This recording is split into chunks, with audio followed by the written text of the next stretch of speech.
bombastic side eye, criminal offensive side eye. Tapi bohong.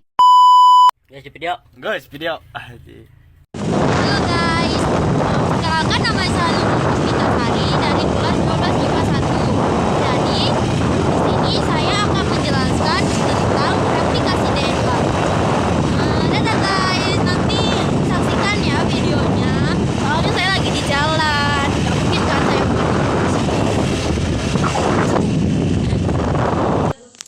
Oke guys, di sini aku mau jelasin tentang replikasi DNA. Apa sih replikasi DNA itu?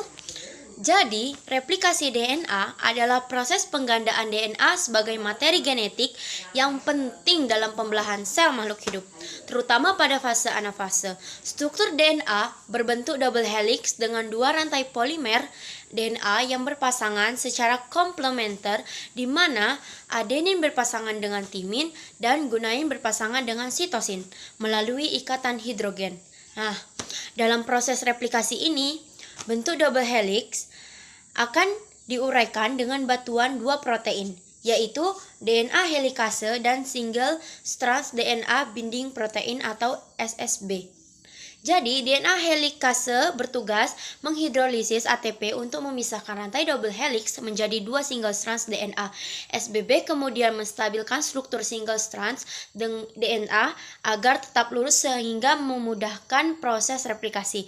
Nah, ketika bagian DNA terbuka, proses replikasi bisa dimulai. Struktur yang terbentuk menyerupai garpu dengan dua untaian DNA berorientasi antiparalel. Kompleks enzim dan protein pada titik replikasi ini memulai proses dengan bantuan enzim primase yang membentuk primer RNA pendek sebagai penanda DNA polimerase.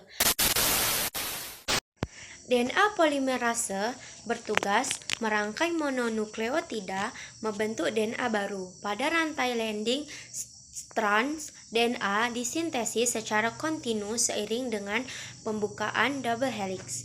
Sedangkan pada linked strands yang berorientasi sebaliknya, DNA disintesis secara diskontinu membentuk fragmen Okazaki.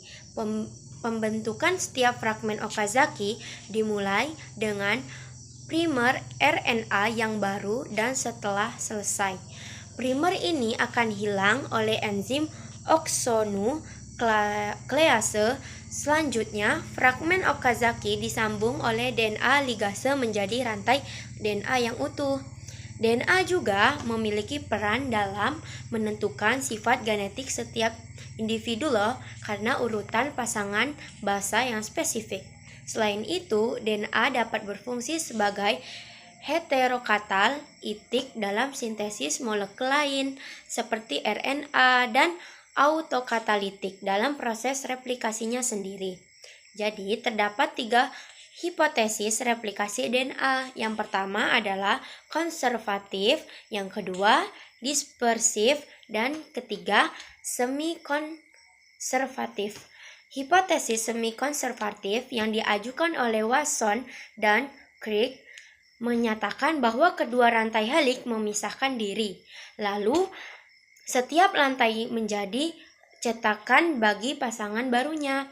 Hipotesis ini didukung oleh eksperimen Michelson dan Stals menggunakan isotop nitrogen pada bakteri Escherichia coli.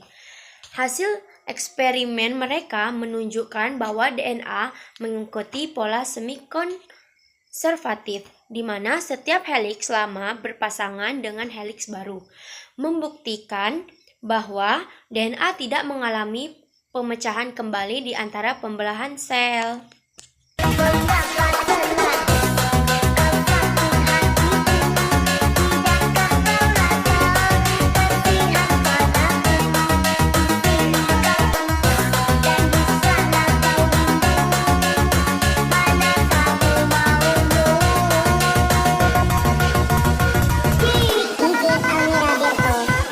Oke guys, jadi itulah video penjelasan dari saya. Semoga kalian paham dan mengerti. Kalau tidak mengerti juga tidak apa-apa, yang penting saya sudah menjelaskan. Terima kasih. Dadah.